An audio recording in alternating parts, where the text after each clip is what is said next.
بعض لوگ جب شوگر کے مریض ہوتے ہیں تو وہ ان کا وزن جو گھٹتا ہے اس کے پیچھے ریزن بھی یہی ہوتی ہے کہ وہ ذہن پہ سوار کر لیتے ہیں ہم چونکہ شوگر کے مریض ہو چکے ہیں، ہمارے سارے معاملات متاثر ہوں گے، کھانا پینا، اسی طرح بلڈ پریشر اپنا کبھی لو کر لیتے ہیں کبھی ہائی کر لیتے ہیں۔ تو یہ جو ڈر اور خوف ہے اس کو کس طرح ختم کیا جا سکتا ہے؟ یہ بڑا زبردست آپ نے سوال کیا۔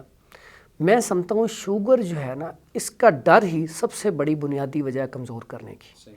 سب سے پہلے سمجھیں شوگر دو قسم کی ہوتی ہے زیادہ، اس میں اعصابی ہوتی ہے اور دوسری گرمی کی وجہ سے خود ہی نبض جو ہے شوگر ہوتی ہے صفراوی۔ اب اس میں سب سے پہلے تو یہ تعین کریں کہ یہ شوگر اعصابی ہے، رطوبات کی زیادتی کی وجہ سے ہے یا گرمی کی وجہ سے ہے۔ جو گرمی کی وجہ سے شوگر ہے وہ زیادہ، اس میں ویٹ لوز ہوتا ہے بہت زیادہ لوگوں کا، لیکن جو اعصابی ہے اس میں ویٹ لوز نہیں ہوتا، ویسے کمزوری آ جاتی ہے لیکن ویٹ لوز اتنا نہیں ہوتا۔ اب دونوں کا علاج ڈیفرنٹ ہے، ٹھیک ہے۔ اب اس میں بہت کم پیشنٹ آپ کو خشکی والا بھی ملے گا، لیکن ہم جب تک اس کو چیک اپ نہیں کریں گے، جب تک ایک معالج اس کو دیکھے گا نہیں کہ اس کو شوگر ہے کون سی۔ آج کل آپ دیکھ رہے ہیں کہ یوٹیوب پہ، سوشل میڈیا پہ بہت سارے نسخوں کی بھرمار ہے ایسی ہے، لیکن میں سمجھتا ہوں کہ آپ نے شوگر یا کسی بھی مرض کا علاج کروانا ہے، آپ نے ویڈیو دیکھی، اگر آپ کو اچھی لگی ہے تو پہلے آپ اسی کو کال کریں، اس سے ساری چیز کو سمجھیں، اپنا مسئلہ بتائیں۔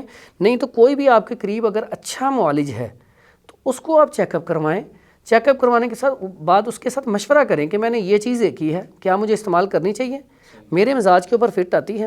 اب ایک بندہ اسے شوگر ہو گئی ہے لیکن اسے پتہ ہی نہیں ہے یہ شوگر گرمی کی وجہ سے ہوئی ہے یا سردی کی وجہ سے ہوئی ہے، رطوبات کی زیادتی کی وجہ سے ہوئی ہے، تو وہ تو جو نسخہ بتایا اس کے اوپر عمل کر لے گا، تو اس کو اس کا نقصان بھی ہو سکتا ہے۔ تو اس وجہ سے بنیادی جو ہے نا، اس میں یہ دیکھنا چاہیے فرق کہ شوگر ہے کس وجہ سے۔ اچھا، اس میں ایک اور بہت بڑا نقصان ہے جو ہم بات کر رہے تھے نا، کڈنی۔ جب گردے کمزور ہوتے ہیں تو اگر مرد ہے تو اس کی مردانہ قوت بہت زیادہ کم ہو جاتی ہے۔ جب اس کی مردانہ قوت بہت زیادہ کم ہو جاتی ہے تو اس کے دماغ میں ایک تو پہلے اس نے ٹینشن لی ہوئی ہے شوگر کی، اب شوگر کے ساتھ جب اس کے اندر ویکنس یہ بڑھتی ہے نا، تو جو حقوق زوجیت ہے اس میں جب وہ تھوڑا سا اپنے آپ کو ڈھیلا سمجھتا ہے، اس کے دماغ میں ایک اور ٹینشن چل پڑتی ہے۔ اب یہ پریشانی سب سے زیادہ مرد کو تباہ کرتی ہے۔ اب اس کے لیے وہ جاتا ہے، اکثر جگہوں پہ پڑھتا ہے، حکیموں سے سنتا ہے، ڈاکٹروں سے سنتا ہے، وہ میڈیسن شروع کر دیتا ہے۔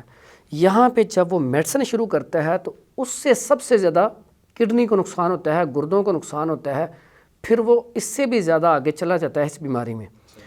یہاں پہ اگر عورت ہے تو عورت کو بھی اسی طرح، اس کے اندر میں اللہ نے ایک طاقت رکھی ہے تو وہ بھی اسی طرح ویک ہو جاتی ہے، تو اس کا اس طرف توجہ ہی نہیں ہوتی، نہ اس کا اس طرف دل جاتا ہے۔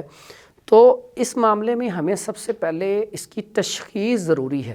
تشخیص کے بعد جو آپ نے ڈر والی بات کی، بعض اوقات پیشنٹ آتے ہیں اچھے بھلے ہوتے ہیں، بالکل ہر چیز کھا رہے ہیں، چل رہے ہیں، پھر رہے ہیں، اچانک انہیں پتہ چل جائے انہیں شوگر ہو گئی ہے، تو وہ جو ٹینشن لیتے ہیں، ٹینشن کی وجہ سے ان کا ویٹ کم ہونا شروع ہو جاتا ہے۔